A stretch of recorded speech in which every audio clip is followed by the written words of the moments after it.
सबसे पहले सभी भक्तों को, माता एवं बहनों को, भाई बंधुओं को, बड़े बुजुर्ग को, सभी को हमारे तरफ से जय श्री कृष्ण, राधे राधे। आज मैं आप लोगों को बड़ी आवश्यक बात बताने जा रही हूँ। आप सभी लोग ध्यान से सुनिए और इसको ज़्यादा से ज़्यादा शेयर करें और अपनी बेटी समझ के हमें आशीर्वाद दें और कमेंट में बताएं कि हमारी राय कैसी है। तो सबसे पहले तो हम ये कहेंगे कि जो महाकुंभ में इतने लोगों की मृत्यु हो गई, ये बड़ी दुख की बात है और हम भगवान से प्रार्थना भी करते हैं कि जितने भी लोगों की मृत्यु हुई, सबके आत्मा को शांति देते हुए अपने श्री चरणों में उनको स्थान दें। और इतने लोगों की मृत्यु हुई तो उनके परिवार वालों के लिए ये असहनीय कष्ट है, बहुत दुख है। सोचिए, कई कई लोग उसमें ऐसे हैं कि उनके घर में वही सब्जी लाने वाले थे, लेकिन उनकी मृत्यु हो गई। क्या बीत रही होगी परिवारजनों पर। इसलिए हम भगवान से प्रार्थना करते हैं कि उन परिवार वालों को इस कष्ट को, इस दुख को सहने की शक्ति दें, धैर्य प्रदान करें। और सरकार से भी हम ये निवेदन करते हैं, पहले भी बोले थे और फिर से कह रहे हैं कि जितने भी लोगों की मृत्यु हुई उनके परिवारजनों को सांत्वना देते हुए और धन का भी ज्यादा से ज्यादा सहयोग करें, ताकि उनकी आर्थिक स्थिति सही रहे।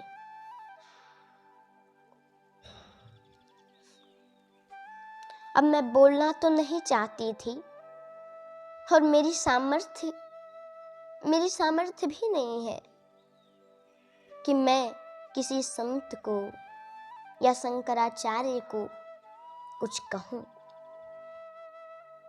लेकिन सभी लोगों का मुझ पे बड़ा प्यार दुलार आशीर्वाद रहता है और बहुत से भक्तों ने, बहुत से लोगों ने हमसे पूछा भी है कि ये सब हुआ तो आपकी क्या प्रतिक्रिया है, आपकी क्या राय है, आप अपना मत बताइए। और न्यूज़ पर भी मैंने देखा, इसलिए न चाहते हुए भी मुझे बोलना पड़ रहा है, क्योंकि परम पूज्य, परम आदरणीय, परम विद्वान शंकराचार्य संत श्री अभिमुक्तेश्वरानंद सरस्वती जी महाराज ने माननीय मुख्यमंत्री श्री योगी आदित्यनाथ जी महाराज को महाकुंभ मेला रहते रहते और मुख्यमंत्री पद से इस्तीफा देने के लिए कहा है, त्यागपत्र देने के लिए कहा है।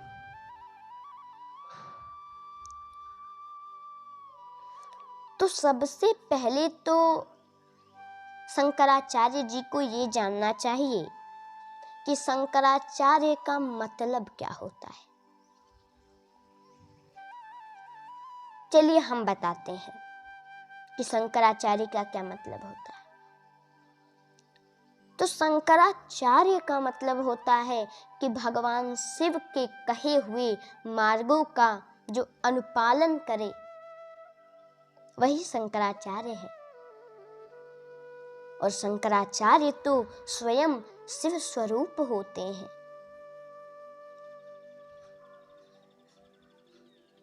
शिव रूप ही होते हैं, और भगवान शिव तो कामना रहित है।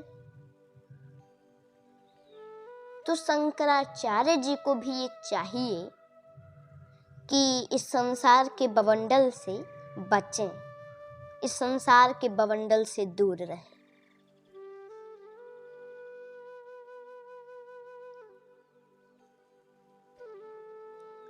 और ऐसा न कहें,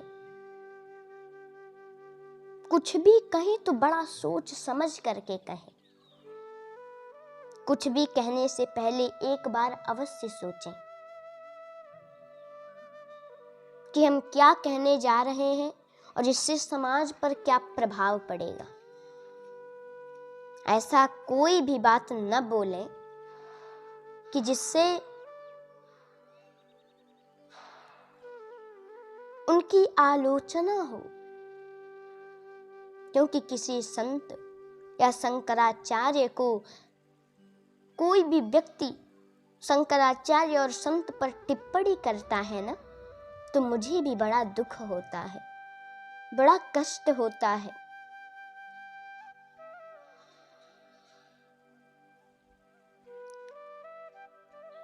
इसलिए चाहिए कि कुछ भी कहें तो सोच समझ करके कहें। अच्छा, अगर शंकराचार्य जी आपको मृतक भक्तों के लिए उपवास रहना ही था, तो और किसी कारणवश योगी जी नहीं बता पाए, तो आप भी तो उस मेले में ही थे, महाकुंभ मेला क्षेत्र में ही तो थे,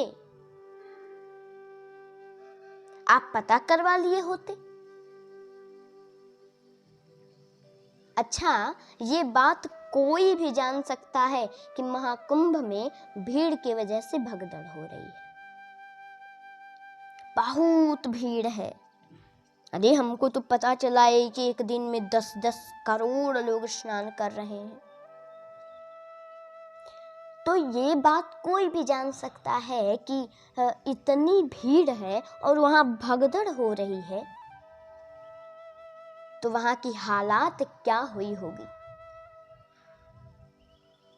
वहां की स्थिति क्या हुई होगी, कोई भी जान सकता है, कोई भी समझ सकता है। तो आप ही पता लगा लिए होते और उपवास रह लिए होते।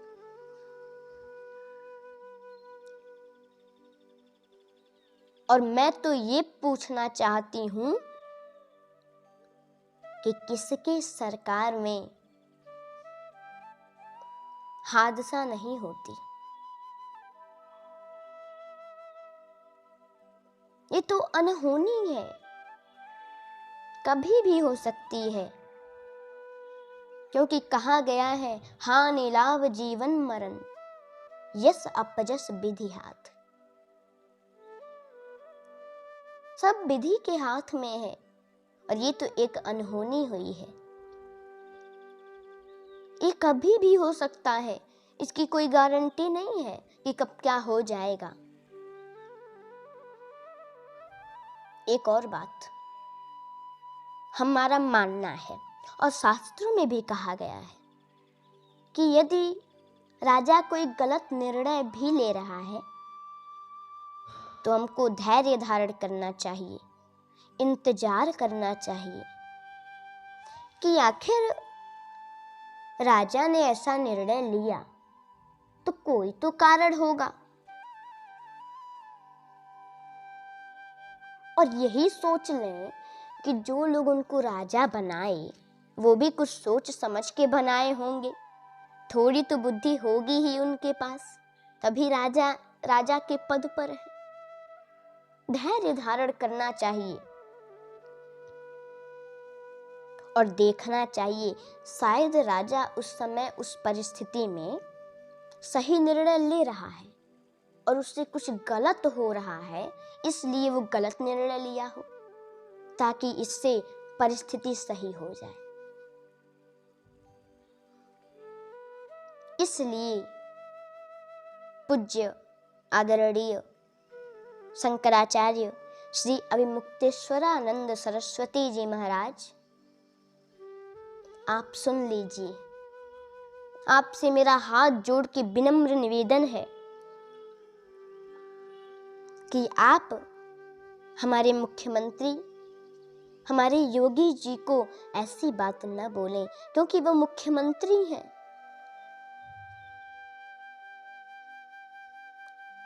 और पता है, राजा के ऊपर, सरकार के ऊपर बड़ी जिम्मेदारियां होती हैं, और वो भी मुख्यमंत्री हैं, बहुत जिम्मेदारियां हैं।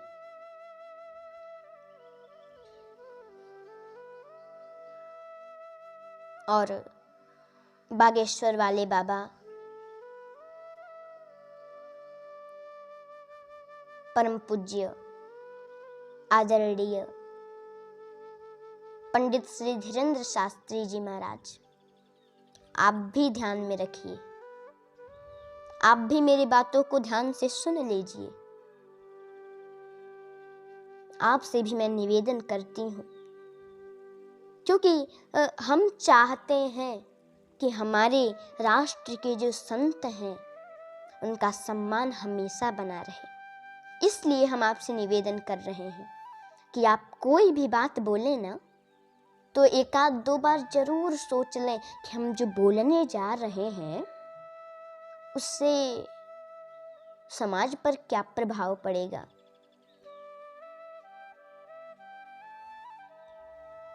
लोग क्या सोचेंगे, उनका कल्याण होगा कि नहीं, जो बात हम बोल रहे हैं उसमें समाज का कल्याण है कि नहीं।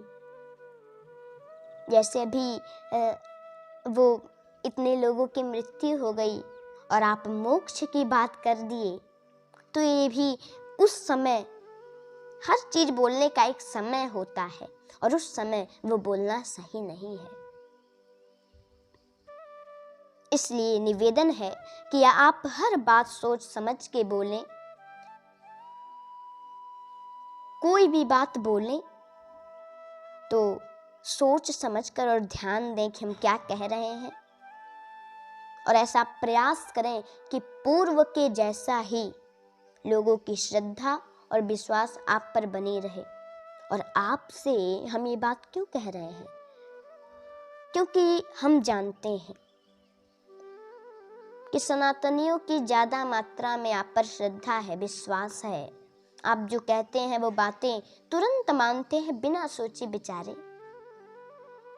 इसलिए आप ऐसी बात बोलें कि पूर्व के जैसा ही श्रद्धा और विश्वास और प्रेम लोगों का आप पर बना रहे। और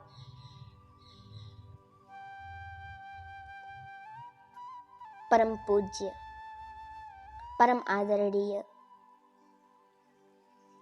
वेद पुराण शास्त्रों के परम मर्मज्ञ ज्ञाता, महान विभूति, महान संत, तुलसी पीठाधीश्वर, जगत गुरु श्री राम भद्राचार्य जी महाराज, आप भी सुन लीजिए। गुरुदेव, आपसे भी मेरी हाथ जोड़ के विनती है, प्रार्थना है, निवेदन है। मैं आपसे प्रार्थना इसलिए कर रही हूं क्योंकि आप महान विभूति हैं, आप महान संत हैं, और संत जो चाहता है वो सब हो जाता है, जो चाहता है वो अवश्य होता है। संत तो भगवान के अति प्रिय हैं। संतों के लिए, ब्राह्मणों के लिए, गौ माता के लिए, अपने प्रिय भक्तों के लिए ही भगवान इस धरती पर आते हैं। जब संत लोग इन दैत्यों के दुराचार से बहुत परेशान हो जाते हैं और त्राहि त्राहि कहते हैं, प्रभु को बुलाते हैं, तो प्रभु किसी भी रूप में आ जाते हैं, खुद आकर के रक्षा करते हैं। इसलिए हम आपसे प्रार्थना करते हैं गुरुदेव, कुछ ऐसा करें कि सभी संतों का मत एक रहे और सभी संतों का सम्मान बना रहे, सभी धर्माचार्यों समस्त धर्म गुरुओं का सम्मान बना रहे, समस्त शंकराचार्यों का सम्मान बना रहे और सब लोग मिलजुल कर काम करें, सब लोग एक हो करके रहें। क्योंकि यदि आपस में ही संत लोग लड़ेंगे, जैसे शंकराचार्य जी आपको उल्टा सीधा बोलें, आप उनको उल्टा सीधा बोलें, शंकराचार्य जी के अनुयायी आपको गलत बोलें, आपके भक्तजन शंकराचार्य जी के अनुयायियों को गलत बोलें, सभी संत आपस में लड़ने लगें, सभी कथावाचक आपस में लड़ने लगें, सभी धर्म गुरु आपस में लड़ने लगे, सभी शंकराचार्य आपस में लड़ने लगे, तो आप ही बताइए हमारे सनातन का क्या होगा, हमारे सनातनियों का क्या होगा। एक बात सोचिए कि अभी संतों के समझाने पर लोग आपस में लड़ते हैं, और यदि संत आपस में लड़ाई झगड़ा करने लगे तो समाज पर क्या प्रभाव पड़ेगा? क्या वो लोग लड़े बिना बाकी रहेंगे? तब तो और हड़कंप मच जाएगा।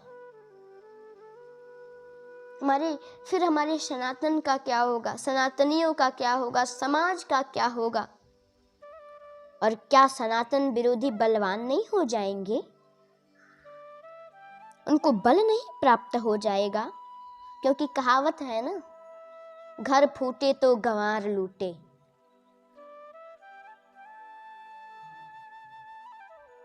तो इसलिए आप कुछ ऐसा करें गुरुवर, ये सब ठीक हो जाए, सभी एक हो जाए और समस्त धर्माचार्यों, शंकराचार्यों, धर्मगुरुओं और कथावाचक एवं कथावाचिका सभी से मेरा हाथ जोड़ के विनम्र निवेदन है कि सभी लोग मिलजुल कर रहे, प्रेम से रहें